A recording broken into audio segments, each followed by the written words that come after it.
एक बहुत बड़ा बादशाह था जो मिस्र का बादशाह था। He was the king of Egypt. उसके हाथ में मिस्र की बादशाहत थी। दरियाए नील उसकी हुकूमत में बहता था, दरियाए कुलजुम उसकी हुकूमत में बहता था। उस बादशाह का नाम फिरौन था। यह फिरौन इतना बड़ा बादशाह था, अपने आगे सजदा करवाता था। अना रब्बुकुमुल आला का दावा करता था, मैं रब हूं तुम्हारा। लेकिन क्या फिरौन हमेशा बादशाह रहा? उसकी सत्ता हमेशा रही, उसकी कुर्सी हमेशा रही? नहीं।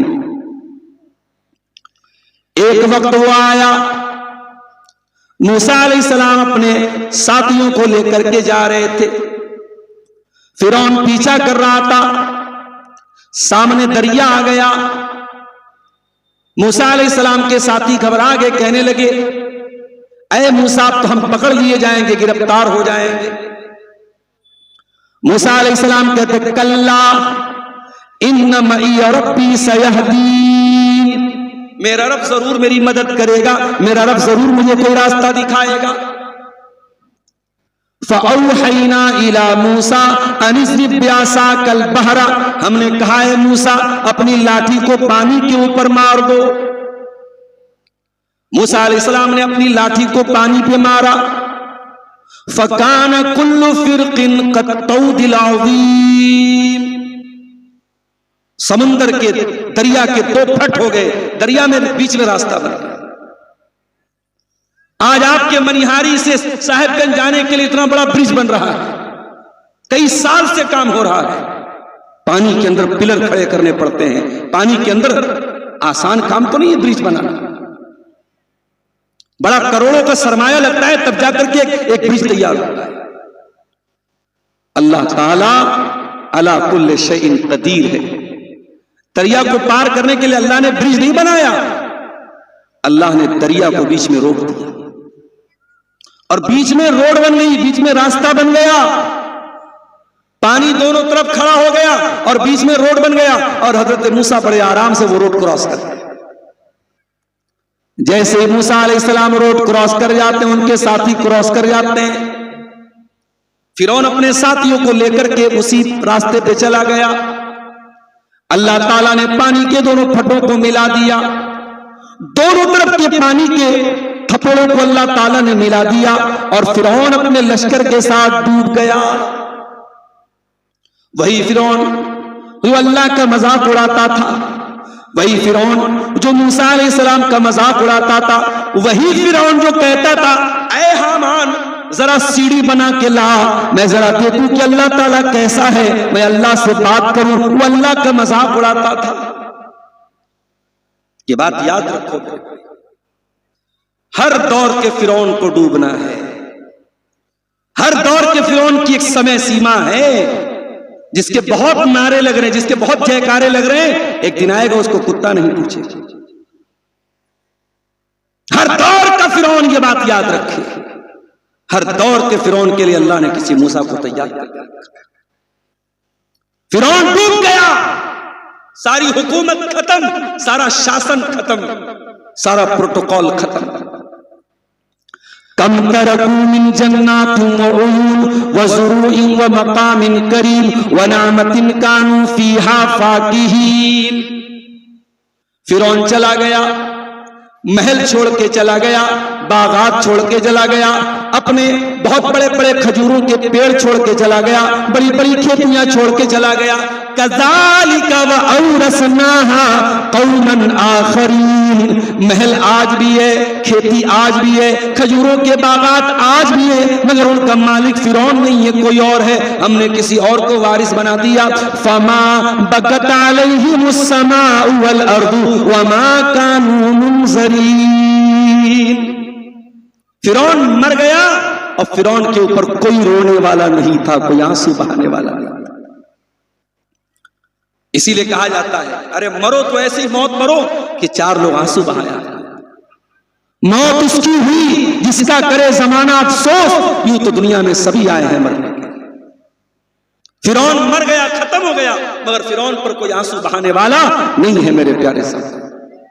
पता ये चला कि हुकूमत की कामयाबी की गारंटी नहीं है, वरना फिरौन कामयाब होता। फिरौन इतनी बड़ी हुकूमत के बावजूद कामयाब नहीं है।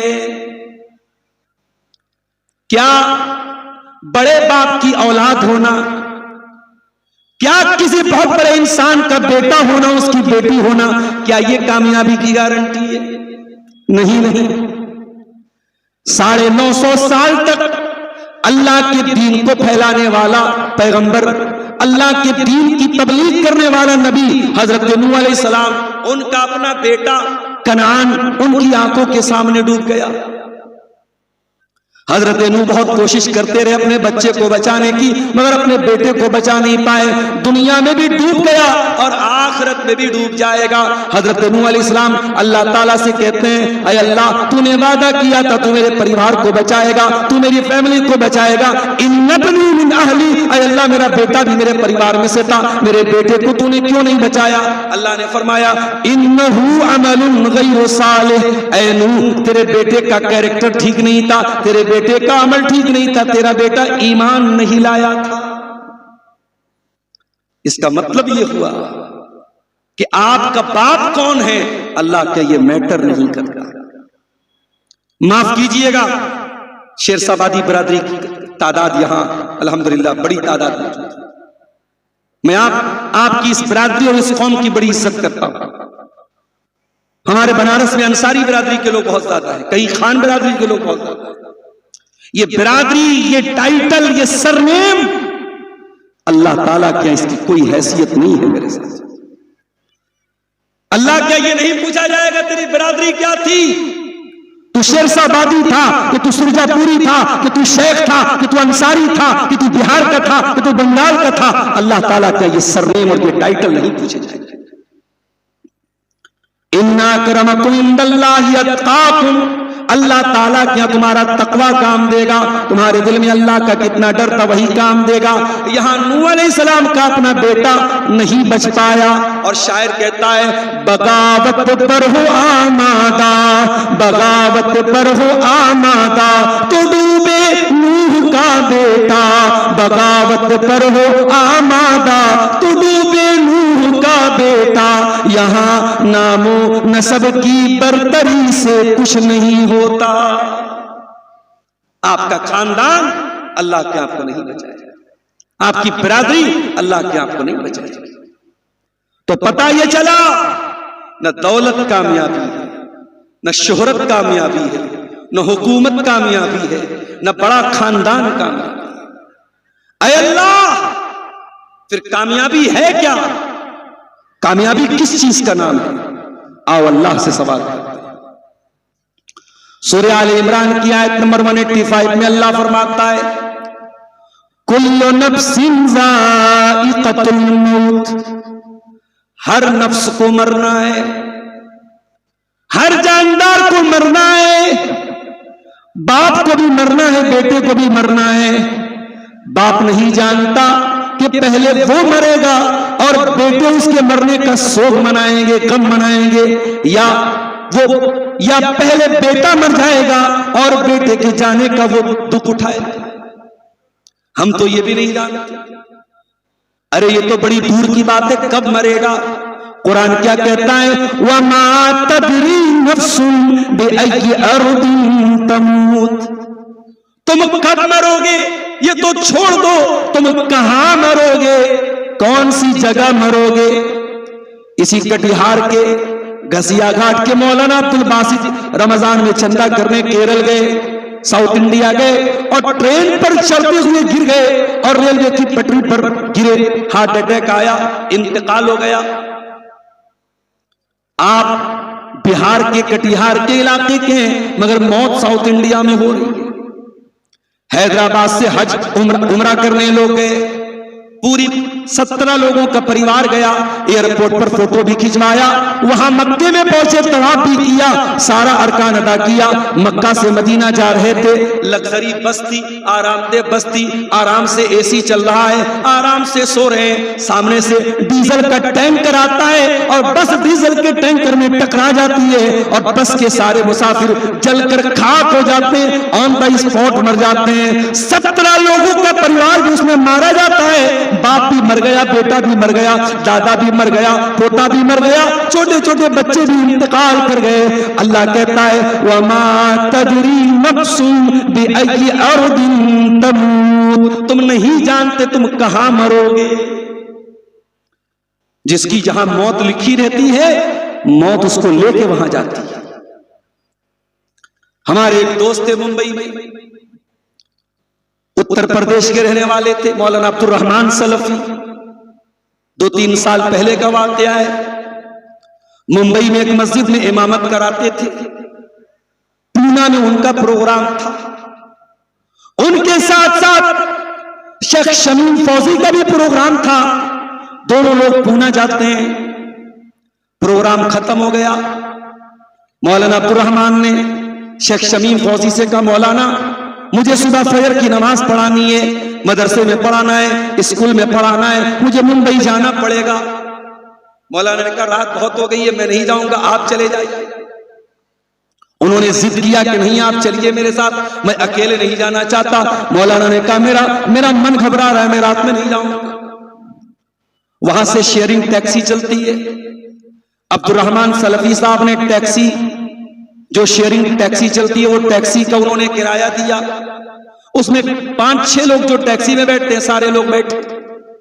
रात का समय था, ड्राइवर पूरी स्पीड में गाड़ी चला रहा था। हाईवे पर उसकी गाड़ी एक खंबे से टकराती है और एक्सीडेंट होता है। और इतना भयानक एक्सीडेंट होता है कि कार में बैठे हुए सारे, एक आदमी को छोड़ के सारे लोगों का इंतकाल हो जाता है। मौलाना अब्दुल रहमान सलफी की डेड बॉडी देखने के लायक नहीं बची, सर फट जाता है, चेहरा फट जाता है। आप सोचिए मेरे भाई, शेख शमीम फौजी उनके साथ गए थे, मगर उन्होंने माजरत कर ली, मैं नहीं जाऊंगा। लेकिन इनको वापस आना था। जिसकी मौत जहां लिखी थी, मौत उसको खींच करके वहां लेके जाती है। कुल्लु नफ्सिन ज़ाइक़ा, मरना तो है तुमको, हर इंसान को मरना है, हर जानदार को।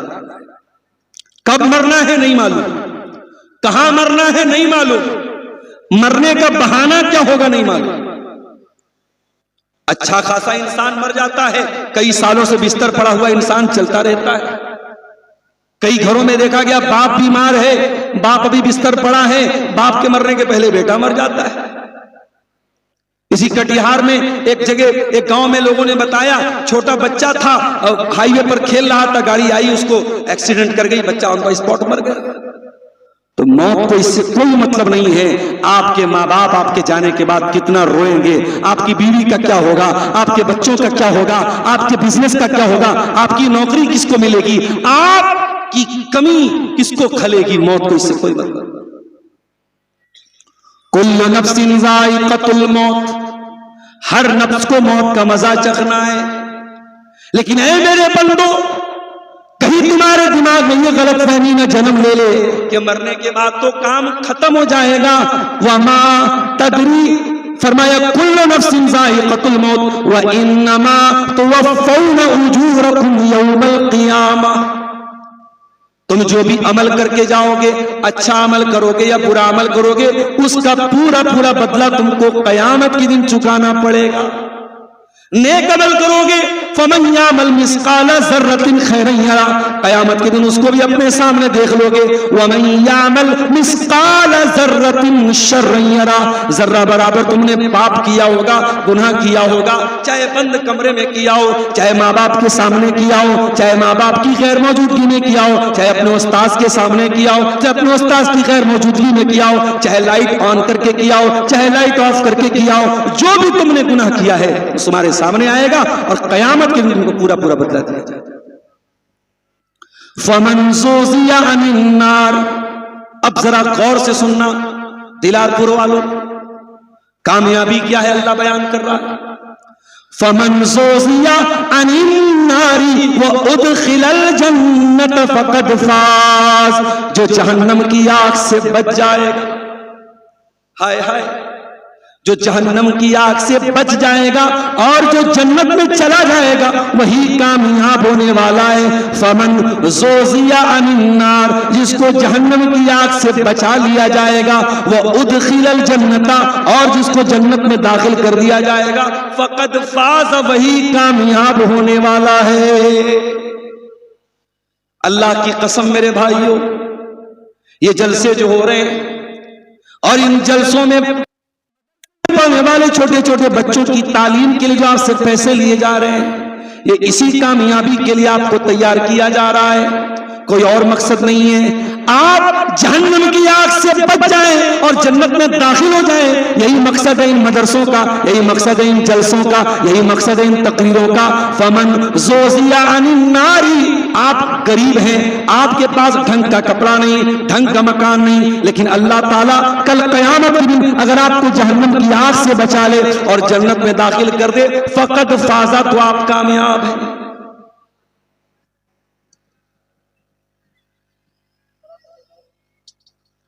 तो कामयाबी यह है कि आप जहन्नम से बच जाएं और जन्नत में दाखिल हो जाएं। अब यह कामयाबी मिलेगी कैसे? मैं सिर्फ 8 चीजें आपके सामने बयान करूंगा, क्योंकि मैं एक सीमित समय के लिए आपके बीच में आया। मैं 8 चीजें बयान करूंगा जो आपको कामयाब करेंगी, जो जन्नत में लेके जाएंगी। बोलो, आप कोशिश करेंगे इंशाअल्लाह? बोलें, प्रयत्न करबें कि ना करबें? इंशाअल्लाह। लोग कहते हैं मौलाना आप थोड़ा बंगला बोल दिया कि जो लोग खुश हो जाते हैं। हाँ, करेंगे इंशाअल्लाह। 8 चीजें अल्लाह ताला ने बयान की है। कहां? कुरान करीम के 18वें पारे में, सूरह मोमिनून के आगाज में। आइए उन 8 चीजों पर हम विचार करते हैं, गौर करते हैं और कोशिश करते हैं, प्रयत्न करते हैं कि वो 8 चीजें हमारे अंदर पैदा हो। क़द अफ़लहल मोमिनून, कामयाब हो गए ईमान वाले। अल्लाह ताला के यहां कामयाब होना है तो पहला काम क्या करना पड़ेगा? ईमान वाला बनना पड़ेगा। और ईमान वाला किसको बोलते हैं? जो ला इलाहा इल्लल्लाह और मुहम्मद रसूलुल्लाह पढ़ता है, जो कलमे तौहीद पढ़ता है, जो एक अल्लाह की इबादत करता है और मुहम्मद रसूलुल्लाह सल्लल्लाहु अलैहि वसल्लम को अपना रसूल मानता है। इसी कलमे पर आपको कायम रहना है और मरते दम तक कायम रहना है। वला तमूतुन्ना इल्ला व अंतुम मुस्लिमून, मेरे बंदो तुम्हें मौत ना आए मगर इस्लाम की हालत।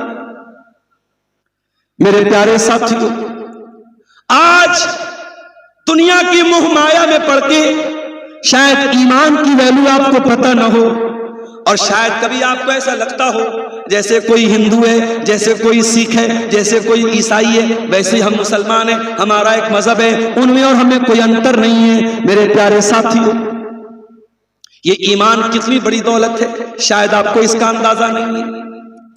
जब आप अल्लाह ताला के यहां जाएंगे और इस ईमान की बदौलत अल्लाह ताला आपको जन्नत में दाखिल करेगा, तो जन्नत में जाने के बाद जन्नती कहेगा वक़ालुल हम्दुलिल्लाहिल्लज़ी हदाना लिहाज़ा, ऐ अल्लाह तेरा शुक्र है, तेरा करम है कि तूने हमको हिदायत से नवाजा था, तूने हमको ईमान से नवाजा था। वमा कुन्ना लिनहतदिया लौला अन हदानल्लाह, ऐ अल्लाह हम खुद से ईमान लाने की क्षमता नहीं रखते थे। अरे हमको ईमान लाने के लिए कोई मेहनत नहीं करी। हमारा बाप मुसलमान, हमारा दादा मुसलमान, हमारे खानदान मुसलमान, हम मुसलमान के घर में पैदा हुए। आपको बैठे बिठाए ये नेमत मिल गई। इसीलिए दुआ किया करो तो अपने माँ बाप के लिए भी दुआ किया करो कि उनके जरिए तुम्हें इस्लाम मिला है। माँ बाप मुसलमान थे, उनके घर में तुम पैदा हुए, तुम मुसलमान थे, तुम्हें इस्लाम लाने के लिए कोई संघर्ष नहीं करना पड़ा, कोई स्ट्रगल नहीं करना पड़ा, कोई मेहनत नहीं की। ये ईमान कितनी बड़ी दौलत है मेरे साथ। कुरान कहता है इन्नल्लज़ीना कफ़रू व मातू व हुम कुफ़्फ़ारुन फलन युक़बला मिन अहदिहिम मिल्उल अर्दि ज़हबा। जो लोग ईमान के बगैर दुनिया से चले जाएंगे, जो कुफ्र की हालत में, जो शिर्क की हालत में दुनिया से चले जाएंगे, कल क़यामत के दिन वो जमीन भर के सोना भी अगर लेके आ जाएं, फलन युक़बला मिन अहदिहिम, उनका सोना अल्लाह ताला कबूल नहीं करेगा। अभी आज मैं इस देश के बहुत बड़े अरबपति का एक वीडियो देख रहा था। इस देश का एक बहुत बड़ा अरबपति है, उसके घर में कोई संत आए, कोई महात्मा आए, वो और उसकी बीवी उस संत की इबादत कर रहे थे, उसके आगे सजदा कर रहे थे। करोड़ों की दौलत है, अरबों की दौलत है, मगर तौहीद नहीं है, ईमान नहीं है। मैं समझता हूं उस अरबपति से बेहतर आपके दिलारपुर का वो गरीब मुसलमान है, जिसके पास रहने को एक झोपड़ी है, खाने को सादा खाना है, पहनने को ढंग का कपड़ा नहीं है, मगर उसके पास ईमान की दौलत है। कुरान क्या कहता है? तुम जमीन भर के सोना भी लेके आ जाओ, तुम इस ईमान अगर तुम्हारे पास नहीं है तो तुम जहन्नम की आग से अपने आप को नहीं बचा सकते हो। इसलिए मेरे भाइयों, ईमान की रक्षा करो, ईमान की हिफाजत करो, शिर्क मत करो। आज माफ करना, आपके अहले हदीसों में भी और शेरशाबादियों में भी बहुत सारी शिरकिया चीजें आ रही हैं। आपके बच्चों में भी गंदा तावीज पहना जाने लगा है। आपकी औरतें भी बदअकीदा लोगों के पास जाके अपने जादू का इलाज कराने लगी हैं। अभी एक साहब ने कल जयनगर में बताया, बाज औरतों को जिन्नात का मामला होता है, जादू का मामला होता है, वो ऐसे ओझा लोगों के पास जाती हैं जो शिर्क करते हैं और उन औरतों से शिर्क करवाते हैं। कहीं सांप का जहर उतारने के लिए कहीं शिरकिया मंत्र पढ़ा जाता है ताकि सांप का जहर उतर जाए। वह अल्लाह के प्यारे नबी हजरत मुआज ने जबल से कहते हैं, ऐ मुआज, तू अल्लाह के साथ कभी शिर्क मत करना, तुझे कत्ल कर दिया जाए, तुझे जला दिया जाए, कत्ल तो हो जाना, जल कर राख हो जाना, मगर अल्लाह के साथ कभी तू शिर्क मत करना। तौहीद की अमानत सीनों में है हमारे, आसान ही मिटाना नामो निशान। जब तक तौहीद है आपके पास, कोई माई का लाल आपका पाल बाका नहीं कर सकता है। इसलिए मरते दम तक अपने ईमान की हिफाजत करो। मेरे साथ अपनी बहनों से कहना चाहूंगा, बड़ा अफसोस होता है, कटिहार के एक भाई बताने लगे, एक मुसलमान लड़की कॉलेज में पढ़ती थी, उसके कई बॉयफ्रेंड थे, उसने मुसलमान लड़कों से भी दोस्ती की थी और गैर मुस्लिम लड़कों से भी दोस्ती की थी। गैर मुस्लिम लड़कों से उसकी दोस्ती की ताल्लुकात थे और वो मुसलमान लड़की अपने उसी एक गैर मुस्लिम आशिक के साथ फरार हो जाती है और मुर्तद हो जाती है, ईमान का रास्ता छोड़ देती है, इस्लाम को त्याग देती है, छोड़ देती है। इससे बढ़ के अफसोस क्या हो सकता है? और ये सिर्फ कटिहार की कहानी नहीं है, ये कहानी उत्तर प्रदेश के लखनऊ की भी है, ये उत्तर प्रदेश के बरेली की भी है, ये उत्तर प्रदेश के बनारस की भी है, ये कलकत्ता की भी है, ये हैदराबाद की भी है, ये मुंबई, देश के मुख्तलिफ कोनों से ये खबरें हमारे पास हैं। मुसलमान लड़कियां बाकायदा इस साजिश का शिकार है। बाकायदा एक जाल बनाया जा रहा है, मोबाइल की दुकानों पर मुसलमान लड़कियों का नंबर लिया जा रहा है, फेसबुक पर और सोशल मीडिया पर पूरा एक ग्रुप मौजूद है जो मुसलमान लड़कियों को टारगेट कर रहा है, जो उनके इनबॉक्स में आके उनसे चिकनी चुपड़ी बातें करता है, पहले उनसे इस्लाम के बारे में जानने की बात करता है, फिर धीरे धीरे अपने जाल में फंसा के उन लड़कियों की इज्जत के साथ खेलता है, उनके ईमान का सौदा करता है, उनके ईमान से उनको निकालता है। मेरी प्यारी बहनों, अल्लाह की कसम, इससे महंगा कोई सौदा नहीं हो सकता। दुनिया के प्यार और मोहब्बत के नाम पे अगर कोई तुम्हें इस्लाम से निकाल दे, इससे महंगा कोई सौदा नहीं है। मेरी प्यारी माँ और बहनों, अपने ईमान को इतना हकीर न बनाना, इतना मामूली मत बनाना। अरे तुम तो सुमैया की औलाद हो। कौन सुमैया? जिसके जवान बेटे के सामने अबू जहल ने धमकी दी थी, ऐ सुमैया, अगर तूने इस्लाम नहीं छोड़ा, अगर तूने मोहम्मद का दीन नहीं छोड़ा, ऐ सुमैया तेरे जवान बेटे अम्मार के सामने तुझको नंगा कर देंगे। हाय हाय, एक माँ के लिए इससे बढ़ के तकलीफ क्या होगी, इससे बढ़ के अफसोस क्या होगा कि माँ को उसके जवान बेटे के सामने नंगा कर दिया जाए।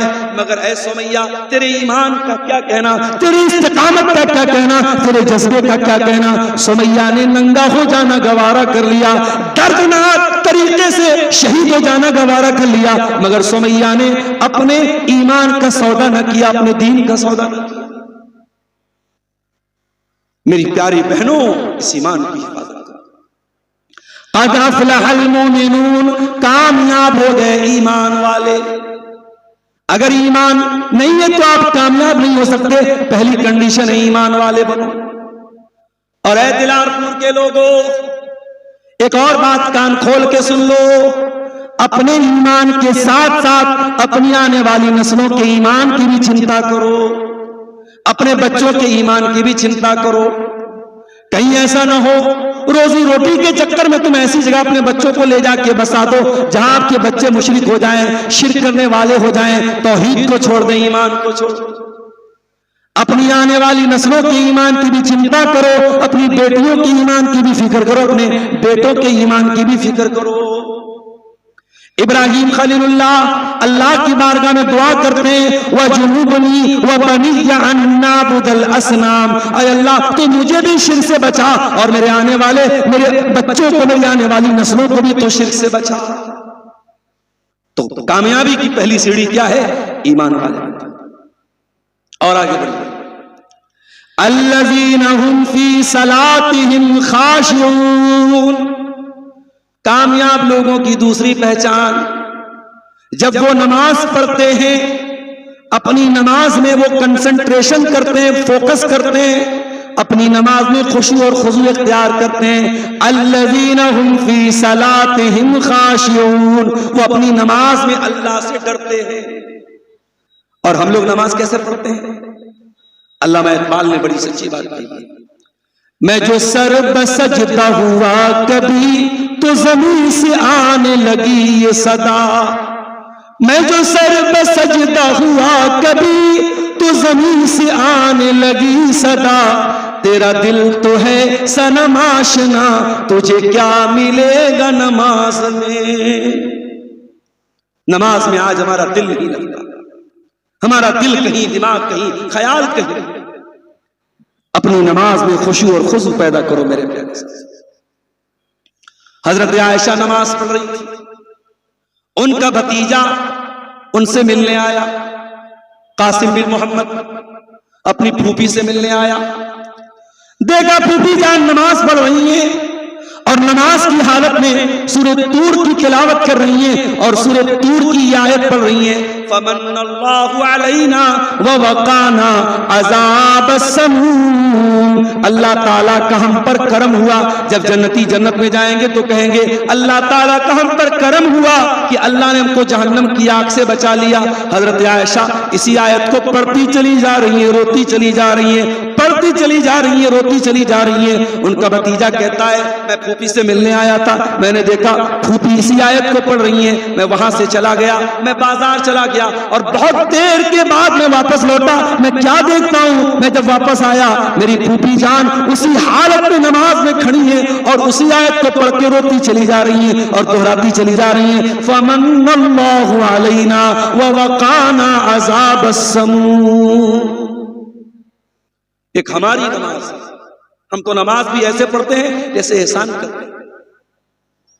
नमाज में खुशू इख्तियार करो मेरे भाई, नमाज ऐसे पढ़ो जैसे तुम अल्लाह को देख रहे हो। अरे तुम अपने शहर के विधायक के पास जाते हो तो अदब से खड़े होते हो, शहर के डीएम और एसपी के सामने खड़े होते हो तो अदब से खड़े होते हो, अल्लाह के सामने खड़े हो तो दिल कहीं है दिमाग कहीं। कुरान कहता है फवैलुल लिल मुसल्लीन अल्लज़ीना हुम अन सलातिहिम साहून अल्लज़ीना हुम युराऊन, ऐसे नमाज पढ़ने वालों के लिए बर्बादी है जिनका दिल नमाज में नहीं लगता है, जो लोगों को दिखाने के लिए नमाज पढ़ते हैं। तो कामयाब की पहचान दूसरी पहचान क्या बताई अल्लाह ने? अल्लज़ीना हुम फी सलातिहिम खाशिऊन, जो अपनी नमाज में खुशू और खुजू इख्तियार करते। और यहीं से एक सबक मिला, अगर आपकी नमाज आपको बेहयाई से नहीं रोक रही, अगर आप नमाज पढ़े और फिर भी मोबाइल पर गंदा वीडियो देख रहे हैं, अगर आप नमाज पढ़ रहे हैं और फिर भी लड़कियों से आपके नाजायज ताल्लुकात जन्म ले रहे हैं, आप नमाज पढ़े और फिर भी बेहयाई के काम कर रहे हैं, इसका मतलब ये हुआ कि आपकी नमाज वर्क नहीं कर रही है, काम नहीं कर रही। क्यों? क्योंकि नमाज अगर सही होती तो नमाज आपको बेहयाई से रोकती। इन्नस्सलाता तन्हा अनिल फहशाई वल मुनकर, नमाज बेहयाई से रोकती है। अगर आपकी नमाज बेहयाई से नहीं रोक रही है, इसका मतलब कि आपकी नमाज सही नहीं है, खुशी और खुजू वाली नमाज नहीं है मेरे साथ। तीसरी चीज, वल्लज़ीना हुम अनिल लग़्वी मुरिदून, और कामयाब लोगों की तीसरी पहचान यह है, वो लघु चीजों से बचते हैं। लघु किसको बोलते हैं? लघु का मतलब होता है माला फाइदत फीहि मिनल अक़वाली वल अफ़ाल, हर वो चीज जो बेफायदा हो। मेरे नौजवानों, फेसबुक पर अब्दुल गफ्फार साहब की तकरीर आप सुनते हैं, मैं मानता हूं। कुरान और हदीस की बातें आप सुनते हैं, मैं मानता हूं। यूट्यूब पर आप अदनान प्रताप गढ़ी की नातियां और नज़में सुनते हैं, मैं मानता हूं। आप अपने सोशल मीडिया अकाउंट के जरिए अच्छी बातें देख रहे हैं, सुन रहे हैं, मैं मानता हूं। लेकिन जरा गौर करना, अगर आप अपने मोबाइल के इस्तेमाल को अगर 100% में आप देखो कि आप अच्छा इस्तेमाल कितने परसेंट कर रहे हैं और खराब इस्तेमाल कितने परसेंट कर रहे हैं, आप कुरान और हदीस की बातों को सुनने में कितना समय लगा रहे हैं और गंदे वीडियोस देखने में कितना समय लगा रहे हैं, लड़कियों से चैटिंग में कितना समय लगा रहे हैं, फालतू चीजों को देखने में कितना समय लगा रहे हैं, आप परसेंटेज निकाल लो मेरे भाई। अब तो बड़ा तरक्की का दौर है, अब तो मोबाइल बता देगा आपने फेसबुक को कितना टाइम दिया, आपने व्हाट्सएप को कितना टाइम दिया, पूरा मोबाइल आपका डाटा आपको बता देगा। मेरे प्यारे साथियों, ये टाइम अल्लाह ताला की बहुत बड़ी नेमत है। इस टाइम को फेसबुक पर पास न करो, इसको सोशल मीडिया पर पास न करो। कुरान इसी टाइम की कसम खाता है, वल अस्र इन्नल इंसान लफी खुस्र, जमाने की कसम है, टाइम की कसम है, समय की कसम है। इंसान बहुत बड़े घाटे में है। जो समय का इस्तेमाल सही न करे, जो वक्त को बर्बाद करे, उससे ज्यादा खसारा उठाने वाला कोई नहीं है। इसलिए लघु चीजों से बचो। अगर आपका मोबाइल आपको नमाज से दूर कर रहा है तो यह भी लघु है। अगर आप फेसबुक के चक्कर में पड़ते अपने माँ का और अपने बाप का ख्याल नहीं कर रहे हो तो फेसबुक भी लघु है। अगर व्हाट्सएप के चक्कर में अपनी बीवी का हक अदा नहीं कर रहे हैं तो व्हाट्सएप भी लघु है। वो शायर ने बड़ी अच्छी बात कही है, क्या कहा है? अल्लाह से करे दूर तो तालीम भी फितना, अल्लाह से करे दूर तो तालीम भी फितना, औलाद भी अमलाक भी जागीर भी फितना, ना हक के लिए उठे तो शमशीर भी फितना, शमशीर ही क्या नारे तकबीर भी फितना। मेरे प्यारे साथियों, मोबाइल बहुत अहम चीज है, सोशल मीडिया बहुत जरूरी चीज है, लेकिन अगर आपकी ड्यूटी से आपको रोक रहा है, आपके असल काम से आपको रोक रहा है, आपके बाल बच्चों का हक मारा जा रहा है, आपकी बीवी का हक मारा जा रहा है, तो छोड़ दो ऐसा मोबाइल, छोड़ दो ऐसी चीज। डॉक्टरों ने रिसर्च किया है, अगर 3 दिन के लिए आप मोबाइल को इस्तेमाल करना बंद कर दें, जो 3 दिन आप मोबाइल को दे रहे हैं, 3 दिन आपका मोबाइल इस्तेमाल बिल्कुल बंद कर दे, मोबाइल को किनारे कर दे, वो 3 दिन में आपका जो दिमाग है वो ज्यादा अच्छा काम करता है, दिमाग ज्यादा खुल जाता है। आज मोबाइल ने हमारे दिमागों को पैक कर दिया है। तो कामयाब होना है तो लघु चीजों को छोड़ो। अब लघु में सारी चीजें आ गई। लोग बोलते मौलवी साहब लूडो खेलना कैसा है, कैरम खेलना कैसा है, फला गेम खेलना कैसा। मैं कहता हूं जिस गेम से आपके दिमाग को कोई फायदा ना हो, आपकी बॉडी को कोई फायदा ना हो, कोई फिजिकल एक्टिविटी ना हो, कोई मेंटल एक्टिविटी ना हो, हर ऐसा गेम लघु है और लघु चीजों के चक्कर में। अब इंडिया का मैच चल रहा है, बैठ के इंसान देख रहा है, 3 घंटा तक मैच देखा, 3 घंटा तक पूरा मैच देखा, उसके बाद आके तबसरा कर विराट कोहली बहुत अच्छा खेला, फला बॉलर ने बहुत अच्छी बॉलिंग की, फला ने बहुत अच्छी बैटिंग की। उसके बाद फिर मोबाइल खोल के हाईलाइट देख रहे। अरे अल्लाह के बंदे, इतना समय तू कहां से निकालता है? वल्लज़ीना हुम अन लग़्व मुरिज़ून। कामयाब होना है तो हमें बेफायदा चीजों से, लघु चीजों से अपने दामन को बचाना है। और आगे बढ़िए, चौथी चीज, वल्लज़ीना हुम लिज़्ज़काति फ़ाइलून। और कामयाब है वो लोग जो अपने माल की सही ज़कात निकालते हैं। कल जयनगर के प्रोग्राम में मैंने ज़कात पे तकरीर की थी। आज हर आदमी को गौर करना चाहिए उसके पास कितना माल है और उसके माल पे कितनी ज़कात फर्ज होती है। अगर खेती बाड़ी कर रहा है, अगर धान की खेती है, अगर गेहूं की खेती है, अगर मकई की खेती है, अगर 7.5 कुंटल खेती पैदा हो रही है, उसकी ज़कात कितनी हो रही है और वो ज़कात निकाल रहा है या नहीं निकाल रहा है, हर आदमी को कैलकुलेट करना चाहिए। आज मसला यह है कि हम ज़कात नहीं निकाल रहे हैं सही तरीके से, और जब ज़कात नहीं निकाल रहे तो समाज से गरीबी नहीं खत्म हो रही है। आज आप दिल्ली चले जाएं, जामा मस्जिद के बाहर भिखारियों की लंबी लाइन लगी रहेगी और 90% आपको मुसलमान भिखारी। इस्लाम गरीबी को खत्म करने आया है। इस्लाम ने इसीलिए हर मालदार को ज़कात उसके ऊपर कंपलसरी की है कि अगर आपके पास इतना माल है जिस पर ज़कात फर्ज होती है, आपको ज़कात देना पड़ेगा। और अगर आप ज़कात नहीं देंगे तो अल्लाह के नबी फरमाते हैं, मालम यमनऊ ज़कात अमवालिहिम इल्ला मुनउल क़त्र मिनस समा। जब कोई कौम अपने माल की ज़कात नहीं निकालेगी, आसमान से बारिश होना बंद हो जाएगी, सूखा पड़ जाएगा, कहत साली आ जाएगी, जमीन से अनाज पैदा होना बंद हो जाए। तो ज़कात निकालते हैं। अच्छा, ज़कात का एक मतलब और भी होता है। ज़कात का एक मतलब ये भी होता है अपने दिल को पाक करना। ओ मेरे नौजवानों, तुमने चेहरे पर जाड़े का मौसम आया, मॉइस्चराइजर लगाना शुरू कर दिया, औरतों ने क्रीम लगाना शुरू कर दिया, मर्द हजरात भी आजकल बड़ी बड़ी क्रीमें इस्तेमाल कर रहे हैं। कोई कोल्ड क्रीम अलग है, कोई विंटर क्रीम अलग है, कोई फेस वॉश अलग है, कोई फेस क्रीम अलग है, कोई बॉडी लोशन अलग है, कोई दाढ़ी के लिए सीरम अलग है, कोई आपके चेहरे की क्रीम अलग है, कोई पैर की क्रीम अलग है, कोई होठों का लिप बाम अलग है। बड़ी मेहनत कर रहे हो अपने स्किन पर, बड़ी मेहनत कर रहे हो अपने जाहिर पर। मेरे प्यारे साथियों, इस दिल पर तुम क्या मेहनत कर रहे हो? अरे बड़े खूबसूरत बन गए, बड़े स्मार्ट बन गए, बड़े हैंडसम बन गए, मगर दिल में तो गंदगी भरी है, दिल में तो हसद भरा है, दिल में तो जलन भरी है। कोई भाई भाई से जल रहा है, कोई पड़ोसी पड़ोसी से जल रहा है, कोई दोस्त दोस्त के खिलाफ दिल में कीना पाल के बैठा है। मेरे प्यारे साथियों, कुरान क्या कहता है? कामयाब होना है वल्लज़ीना हुम लिज़्ज़काति फ़ाइलून। अपने दिल को पाक करना शुरू कर दो, अपने दिल की सफाई करना शुरू कर दो। दिल को पाक, दिल की सफाई के बिना चेहरे पर जितनी भी क्रीम लगा लो, पाउडर लगा लो, कोई मतलब नहीं। इसीलिए इब्राहीम अलैहिस्सलाम अल्लाह से दुआ करते हैं, वला तुख़ज़िनी यौम युबअसून यौम ला यनफ़उ मालुन वला बनून इल्ला मन अतल्लाह बिक़ल्बिन सलीम। ऐ अल्लाह, मुझे क़यामत के दिन ज़लील न करना।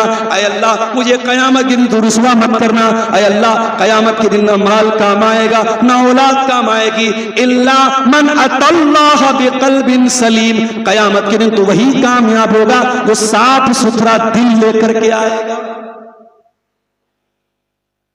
तो दिल को पवित्र करो मेरे भाई, दिल पर मेहनत करो। और आगे बढ़िए, 4 चीजें हो गई। नंबर 5, वल्लज़ीना हुम लिफ़ुरूजिहिम हाफ़िज़ून। और कामयाब लोगों की 5वीं पहचान, वो अपनी शर्मगाह की हिफाजत करते हैं। क्या मतलब? शर्मगाह की हिफाजत का क्या मतलब? क्या वो शादी नहीं करते? क्या वो बीवी का हक अदा नहीं करते? क्या उनके अंदर से सेक्सुअल डिजायर निकल जाती है? क्या अल्लाह ताला मर्द के अंदर से मर्दानगी की ख्वाहिश निकाल देता है? क्या औरत के अंदर से औरत की ख्वाहिश निकाल देता है? नहीं नहीं, ये मतलब नहीं है। फरमाया वल्लज़ीना हुम लिफ़ुरूजिहिम हाफ़िज़ून। कामयाब बंदे वो हैं जो अपनी शर्मगाह की हिफाजत करते हैं। इल्ला अला अज़वाजिहिम, वो अपनी बीवियों के साथ, और अगर बीवी है तो अपने शौहर के साथ अपनी जायज ख्वाहिशात को पूरा करते हैं। अल्लाह, ये है हमारा दीन। हमारा दीन रहबानियत नहीं सिखाता है, हमारा दीन ये नहीं सिखाता है आप शादी मत करो। अगर आपके पास शादी करने की क्षमता है तो शादी करना जरूरी है आपको। अल्लाह के नबी फरमाते हैं, या माशर शबाबी मन इस्तता मिनकुमुल बाता फलयतज़व्वज फइन्नहु अग़ज़्ज़ु लिलबसर व अहसनु लिलफर्ज। ऐ नौजवानों, अगर तुम शादी करने की क्षमता रखते हो, अगर बीवी का हक अदा कर सकते हो, अगर शारीरिक रूप से जिस्मानी एतबार से शादी के काबिल हो और अपनी बीवी का खर्चा उठा सकते हो तो निकाह कर लो, शादी कर लो। फइन्नहु अग़ज़्ज़ु लिलबसर व अहसनु लिलफर्ज। जब तुम शादी कर लोगे तो तुम्हारी शर्मगाह की हिफाजत होगी और तुम्हारी आंखें झुक जाएंगी। निकाह करो, मगर आप निकाह कैसे करेंगे? आपको तो हल्दी की रस्म निभाना है, मंगनी की रस्म निभाना है, 300 बारातियों को खिलाना है, जहेज देना है, दुनिया भर के रस्मों रिवाज करना है। अंजाम क्या है? 30-30 साल की, 40-40 साल की लड़कियां हो रही हैं, लड़के हो रहे हैं, शादी नहीं हो रही। कौन जिम्मेदार है? इन लड़कियों का बाप जिम्मेदार है, इन लड़कों के माँ बाप जिम्मेदार है। निकाह को सरल बनाओ, निकाह को आसान बनाओ, निकाह को मुश्किल मत बनाओ मेरे साथ। ये दौर सहाबा का दौर नहीं है, ये दौर 2025 का दौर है, 2026 आने वाला है। दुनिया में ज़िना बहुत आम हो रहा है, नंगापन बहुत आम हो रहा है। अगर अपनी जवान नस्ल को बचाना है ज़िनाकारी से और बदकारी से, कुरान कह रहा है उनका निकाह कराओ, इल्ला अला अज़वाजिहिम, ताकि इंसान, एक बालिग इंसान, एक जवान इंसान अपनी ख्वाहिशात को सही तरीके से पूरा कर सके। इस्लाम आपको रहबानियत नहीं सिखाता है। एक सहाबी थे, उनका नाम था अम्र बिन आस। उन्होंने अपने बेटे की शादी की, बेटे का नाम था अब्दुल्ला बिन अम्र बिन आस। बेटे की शादी हो गई, बेटा रात में तहज्जुद पढ़ रहा है, दिन में रोजा रख रहा है, बीवी के पास जाता ही नहीं। शादीशुदा औरत अगर ससुराल में है और शौहर उससे दूर है तो बीमार पड़ जाएगी। इसीलिए जो लोग बीवी से शादी करके दुबई भाग जाते हैं, सऊदी भाग जाते हैं, मैं कहता हूं बिल्कुल गलत कहता हूं। भाई कम पैसा कमाओ, लेकिन शादी होगी तो बीवी को अपने साथ। और बात आई है तो सुन लो, इन मदरसों के टीचरों को जो तुम फैमिली से दूर रखते हो, चुल्लू भटमारी में डूब मरना चाहिए।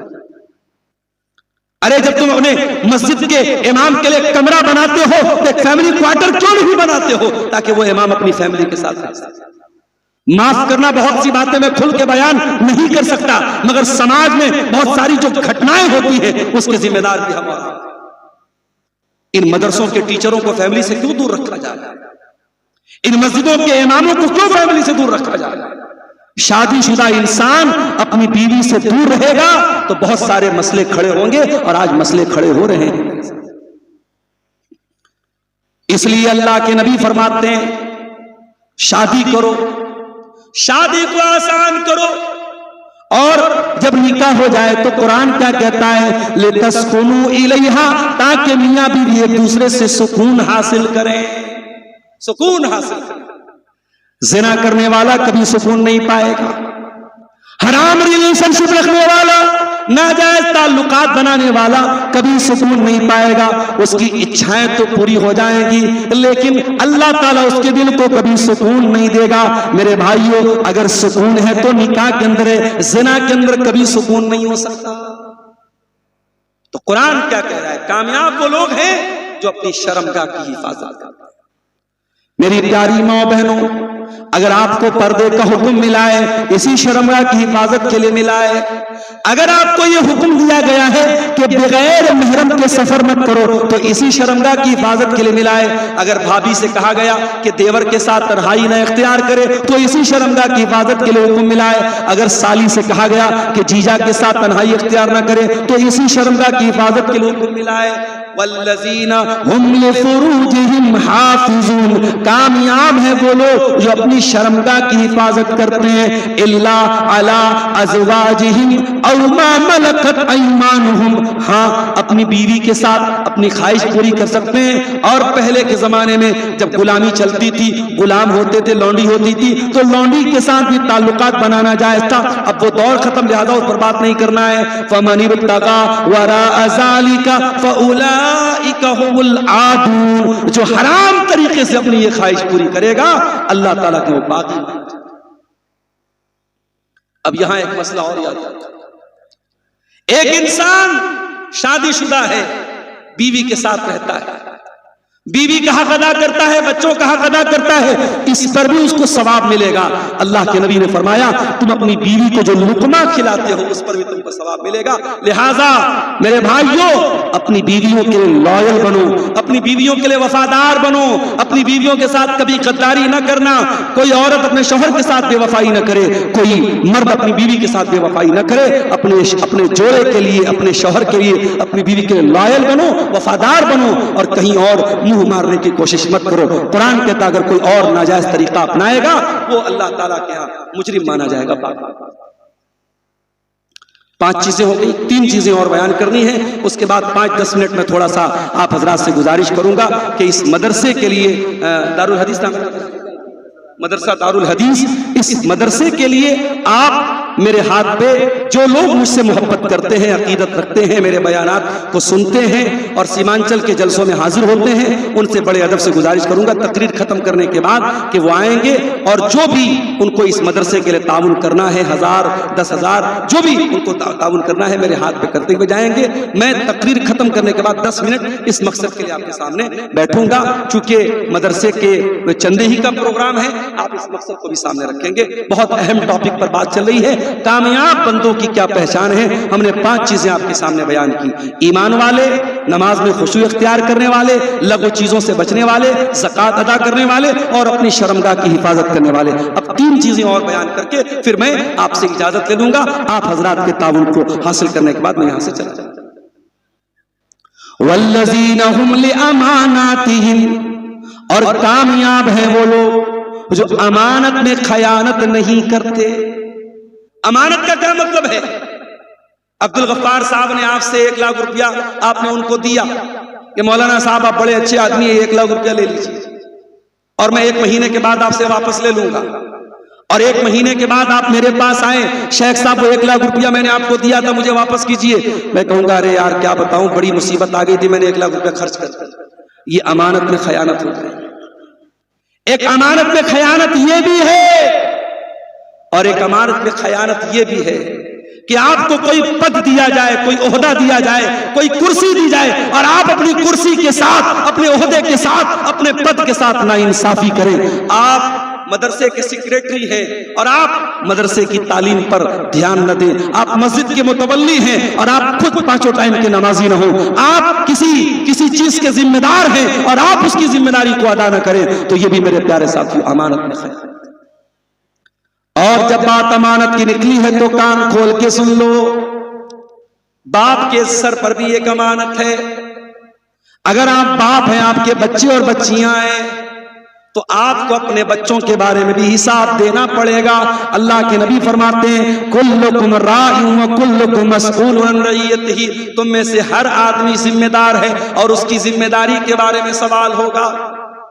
ऐ मेरी प्यारी माँ और बहनों, अगर अल्लाह ने आपको माँ बनाया है, माँ बनना बहुत सौभाग्य की बात है, बहुत शर्फ की बात है, बहुत खुशकिस्मती की बात है। लेकिन अगर अल्लाह ने आपको माँ बनाया है तो ये बच्चियां जो आपके घर में रहती हैं, ये बच्चियां भी आपके सर पे अमानत है और अल्लाह पूछेगा तूने अपनी बच्चियों की तरबियत कैसे की थी।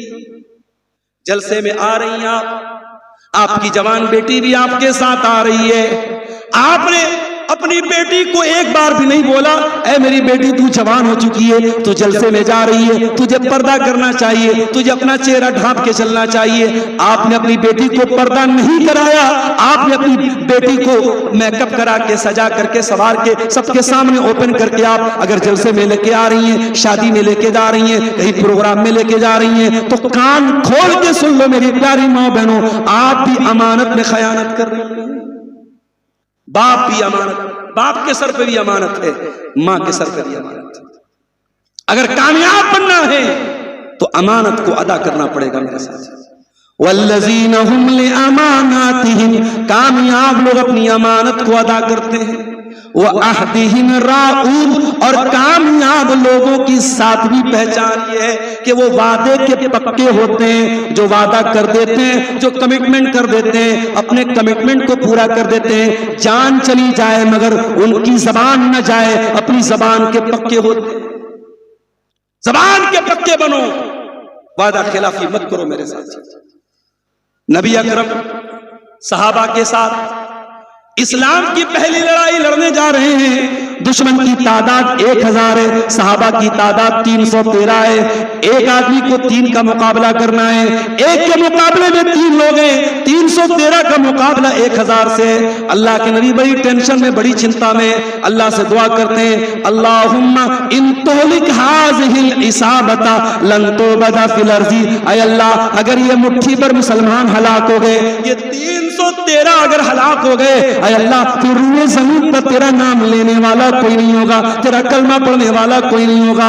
नबी दुआ कर रहे हैं, नबी अल्लाह से मदद मांग रहे हैं। इतने में 2 सहाबी आते हैं, ऐ अल्लाह के नबी, हम आपका साथ देने आ रहे थे, दुश्मन ने हमें अरेस्ट कर लिया, दुश्मन ने गिरफ्तार कर लिया और हमसे ये वादा करवाया कि हम आपका साथ नहीं देंगे, हम लड़ाई में शामिल नहीं होंगे। तब जाकर के उन्होंने हमको रिहा किया है। ऐ अल्लाह के नबी, हमने वादा तो कर लिया अपनी जान बचाने के लिए, मगर हमें मालूम है कि आपको हमारी मदद की जरूरत है। ऐ अल्लाह के नबी, हमको भी फौज में जाने दीजिए, हमको भी लड़ाई के मैदान में जाने दीजिए। नबी ने फरमाया, नहीं नहीं, हम वादा खिलाफी करने वाले लोग नहीं है। इन शरीफा, ऐ मेरे दोनों सहाबी, तुम वापस चले जाओ, हम वादा नहीं तोड़ सकते। अल्लाह, जंग के मैदान में भी नबी ने वादा नहीं तोड़ा। लिहाजा जो ये कहता है कि जंग के मैदान में सब जायज है, everything is fair in love and वार, प्यार और जंग में सब जायज है, वो दुनिया का कोई बहुत बड़ा बेवकूफ इंसान था। इस्लाम में ना प्यार में सब जायज है, ना जंग में सब जायज। जंग के मैदान में भी आपको इस बात की इजाजत नहीं है कि आप वादा खिलाफ। वल्लज़ीना हुम लिअमानातिहिम व अहदिहिम राऊन, कामयाब है वो लोग जो अमानत को अदा करते हैं और अपने वादे को निभाते हैं। 7 चीजें होंगी। आखिरी चीज, वल्लज़ीना हुम अला सलवातिहिम युहाफ़िज़ून, और कामयाब हैं वो लोग जो नमाज की हिफाजत करते हैं। ऐ अल्लाह, हम तो नमाज पढ़ते हैं, हिफाजत का क्या मतलब है? हिफाजत का मतलब यह है, आपके पास 1.25 लाख रुपए का मोबाइल फोन सैमसंग अल्ट्रा है, आपके पास 80,000 का आईफोन है, आप उसको जेब में रखें, बार बार जेब पे हाथ डालते हैं, कहीं मेरा मोबाइल गिर तो नहीं गया। ट्रेन में बैठे हुए बार बार देखते हैं मेरा आईफोन कहीं गायब तो नहीं हो गया, मेरा सैमसंग अल्ट्रा कहीं गायब तो नहीं हो गया। 1.25 लाख और 1.5 लाख के मोबाइल की इतनी चिंता करते हैं। मेरे प्यारे भाइयों, आपके 1.25 लाख और 1.5 लाख के मोबाइल से ज्यादा कीमती नमाज है। आपको नमाज की हिफाजत करना है। फजर की अजान हो रही है, 4:30 बजे, 4:45 बजे मुअज्जिन अजान दे रहा है, अस्सलातु खैरुम मिनन नौम। आप मनसाही के जलसे में, दिलारपुर के जलसे में गए, रात को 2 बजे तक आप जागे हैं, लेकिन 4:45 बजे अगर फजर की अजान हो रही है और मुअज्जिन कह रहा है नमाज नींद से बेहतर है, तो आपको अपना बिस्तर छोड़ के मस्जिद में जाना है। आप दुकान पे बैठे, कस्टमर पर कस्टमर आ रहा है, ज़ोहर की अजान हो रही है, मुअज्जिन कहता है हय्या अलस सलाह हय्या अलल फलाह, आ जाओ कामयाबी की तरफ, आ जाओ नमाज की तरफ। आपको अपनी दुकान बंद करके मस्जिद की तरफ जाना है। वल्लज़ीना हुम अला सलवातिहिम युहाफ़िज़ून, कामयाब अगर बनना है तो नमाज की हिफाजत करनी पड़ेगी। नमाज कभी माफ नहीं होगी मेरे साथ। मैं बनारस में था, वहां पर भी 5 टाइम की नमाज फर्ज थी। मैं 600 किलोमीटर का सफर करके कटिहार मनसाही के इलाके में आया हूं। अपने शहर से दूर हूं, अपने स्टेट से दूर हूं, लेकिन क्या मेरे ऊपर नमाज माफ है? नहीं नहीं। इन्नस्सलात कानत अलल मुमिनीना किताबम मौकूता, नमाज तो मुझे अपने टाइम पर पढ़ना है। हाँ, सफर की हालत में 4 रकात वाली नमाज को 2 करके पढ़ना है। मगरिब के साथ मैं इशा की नमाज पढ़ सकता हूँ, जोहर के साथ में असर की पढ़ सकता हूँ। ये सहूलत तो दी गई, मगर नमाज मेरे लिए माफ नहीं है। मेरे प्यारे साथियों, नमाज की पाबंदी करो, नमाज की हिफाजत करो। आज अफसोस की बात है, इतने जलसे हो रहे हैं सीमांचल में। कटिहार का मुसाफिर खाना, अभी परसों किसी ने बताया, मुसाफिर खाने में वक्ता लोग और मुकर्रिर लोग भरे पड़े हैं। कहीं मनसाही में जलसा है, कहीं प्राणपुर में जलसा है, कहीं मनिहारी में प्रोग्राम है, कहीं उधर कटिहार साइड में प्रोग्राम है। प्रोग्रामों की कमी नहीं है मेरे साथ। कमी किस चीज की है? मस्जिद तो बना ली शब भर में ईमान की हरारत वालों ने, मस्जिद तो बना ली शब भर में ईमान की हरारत वालों ने। मन अपना पुराना पापी था, बरसों में नमाजी बन न सका। नमाजियों की कमी है मेरे साथ। कुरान कहता है नमाजी मत बनो, क्या बनो?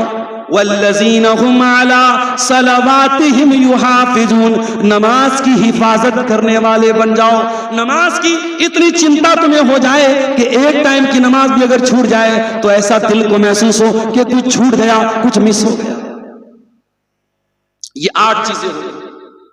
अब ये 8 चीजें अगर आप अपने अंदर पैदा कर लें तो कुरान की गारंटी सुन लो, ये किसी मौलाना की गारंटी नहीं है, ये किसी वक्ता और मुकर्रिर की गारंटी नहीं, ये कुरान करीम की गारंटी है।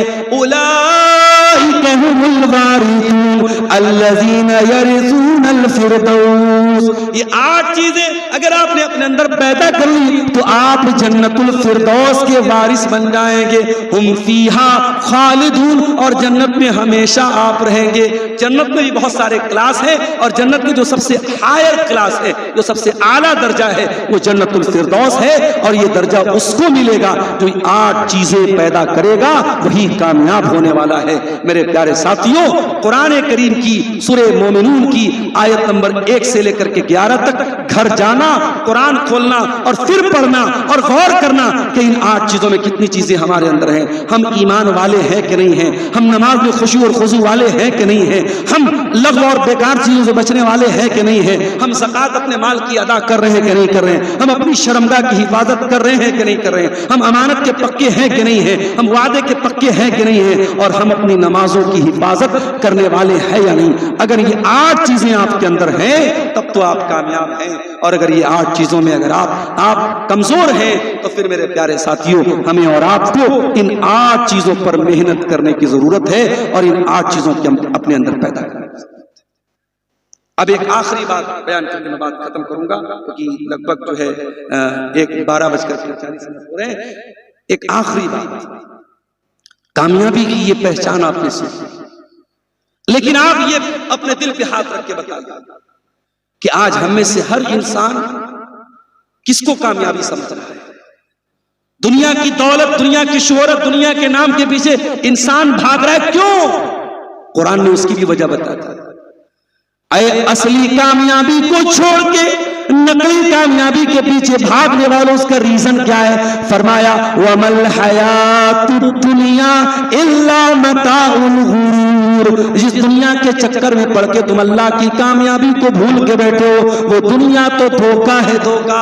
ये दुनिया धोखा है मेरे साथियों। न यहाँ के रिश्ते परमानेंट है, न यहाँ की दौलत परमानेंट है, न यहाँ का घर परमानेंट है, न यहाँ की इज्जत परमानेंट है। दुनिया आदमी बुलबुला है पानी का, क्या भरोसा है जिंदगानी का। ये सब छोड़ के मेरे प्यारे साथियों हमें जाना है। हमारे माल का कोई और वारिस बनेगा, हमारी जमीनों में कोई और रहेगा। लिहाजा इस दुनिया की मोह माया को छोड़ दो मेरे भाई। दुनिया कमाओ लेकिन दुनिया को सब कुछ मत समझो। आखिरत की कामयाबी को पाने के लिए मेहनत करो, जिद्दोजहद करो। हम अल्लाह से दुआ करते हैं रब्बुल आलमीन अपने हकीकी कामयाब बंदों में हमें और आपको शामिल फरमा दे। जो 8 चीजें बयान की गई कुरान के 18वें पारे की रोशनी में, अल्लाह उन 8 चीजों पर हम सबको अमल करने की तौफीक अता फरमाए। और मैं ये भी बता दूं, जलसा अभी खत्म नहीं हुआ है। मेरे बाद जो उलमा हैं और अदनान साहब भी हैं, वो नज़में पढ़ेंगे, उलमा बयानात करेंगे। मैं आपके बीच में सवालात भी, अच्छा कुछ सवालात भी आए हैं, फटाफट देख लेते हैं क्या जवाब है उनका, फिर बात खत्म करते हैं। जैसा कि आप लोगों ने सुना कि अभिषेक स्टेज पर है, शेख की कुर्सी है। जो लोग ताउन करना चाहते हैं शेख से, जो लोग मोहब्बत करते हैं, उनसे गुजारिश है कि शेख के हाथ में अपना ताउन दें, शेख के हाथ में लाकर ताउन दें। जो लोग मोहब्बत करते हैं, सच्चे दिल से मोहब्बत करते हैं, उनसे ताउन करते हुए जाएं, और महिला पिंडाल में भी जाएं, वहां से भी चादर लेकर जाएं। जलसे के मुंतजमीन से गुजारिश है, बहुत सारे लोग हो सकता है यहाँ आने में थोड़ा सा परहेज करें, तो आप चादर लेकर के भी घूम जाएं। और जो हजरात औरतों, मैंने सुना है कि महिलाओं की तादाद ज्यादा है, 3 मुकर्रर और बाकी हैं, इसलिए आप लोग दिल जमे के साथ बैठे हैं। मैं सफर की हालत में हूँ और सफर की हालत में अल्लाह ताला दुआ जल्दी कबूल करता है। मैं इतने यूट्यूब शेख मोहम्मद वाजिद भाई ने 1200 रुपये का ताउन पेश किया, जिसमें से 200 रुपया नगद है और 1000 उधार है। अल्लाह ताला इनके चंदे को कबूल फरमाए, जज़ाकल्लाह खैर। आप हजरात आए और आगे बढ़ करके इस मदरसे का, मदरसा दारुल हदीस का, मैं बहुत पहले 2015 में शायद यहाँ कभी आया था, अब उसके बाद फिर 10 साल के बाद आया हूँ और अब मदरसा माशाल्लाह पहले से बेहतर हालत में है। आप हजरात इस मदरसे के लिए आगे बढ़े, ताउन करें, अल्लाह आप सबके ताउन को कबूल फरमाए, जज़ाकल्लाह खैर। बहुत शुक्रिया। आप इस बात की चिंता न करें कि आपका नाम पुकारा गया या नहीं पुकारा गया, आपका सवाब, आप यहाँ आके जो माल देंगे वो सवाब अल्लाह ताला का लिखा जाएगा इंशाअल्लाह। शेख सवाल है, इतने यूट्यूबर हैं, यूट्यूबर लोग ही सवाल किए हैं कि हम लोग वीडियो बनाते हैं, उसमें कभी सीन गाली गलौज भी होते हैं, कभी किसी लड़की के साथ हम लोग सीन बनाते हैं, तो क्या इस तरह सीन बनाना और फिर इसके पैसे लेना हलाल है कि हराम है? देखिए, मैं बार बार एक बात कह चुका हूँ कि कुरान करीम हमें एक बात ये बताता है, इन्नल लज़ीना युहिब्बूना अन तशियल फाहिशतु फिल लज़ीना आमनू लहुम अज़ाबुन अलीमुन फिद दुनिया वल आखिरह, कि जो लोग भी मुसलमानों के दरमियान बेहयाई को फैलाएंगे उनको दुनिया में भी अजाब मिलेगा, आखिरत में भी अजाब मिलेगा। आप अगर यूट्यूबर हैं और आप जलसों को रिकॉर्ड कर रहे हैं, तकरीरों को रिकॉर्ड कर रहे हैं, तो फिर आपकी जिम्मेदारी और बढ़ जाती है। आपका कंटेंट इतना साफ सुथरा होना चाहिए कि कोई तकरीर सुनने आया है तो वो कोई बेहुदा चीज ना देखे। अच्छा, अबू तालिब भाई ने 2000 रुपया दिया है, अल्लाह उनके चंदे में खवातीन से, मेरी माओ बहनों से भी मैं अनुरोध करता हूँ, गुजारिश करता हूँ कि वो अपने गार्जियन के जरिए, बच्चों के जरिए जो भी सोना चांदी जेवरात रुपया पैसा इस मदरसे में दान देना चाहें वो जरूर दें। अल्लाह ताला, क्या नाम है, अमानत अली साहब ने कितना दिया है?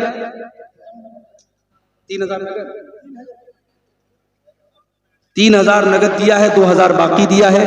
अल्लाह अमानत भाई को और अमानतदार बनाए और इनके को दुनिया और आखिरत में कामयाब।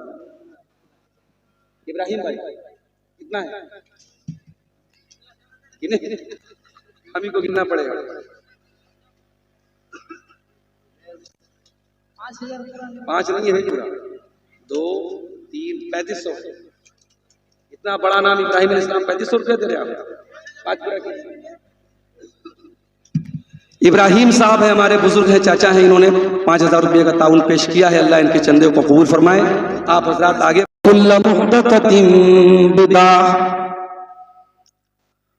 व कुल्लु बिदअतिन दलालह व कुल्लु दलालतिन फिन्नार। अऊज़ु बिल्लाहि मिनश शैतानिर रजीम। बिस्मिल्लाहिर्रहमानिर्रहीम। क़द अफ़लहल मुमिनून अल्लज़ीना हुम फ़ी सलातिहिम ख़ाशिऊन वल्लज़ीना हुम अनिल लग़्वी मुरिदून वल्लज़ीना हुम लिज़्ज़काति फ़ाइलून वल्लज़ीना हुम लिफ़ुरूजिहिम हाफ़िज़ून इल्ला अला अज़वाजिहिम औ मा मलकत अयमानुहुम फ़इन्नहुम गैरु मलूमीन।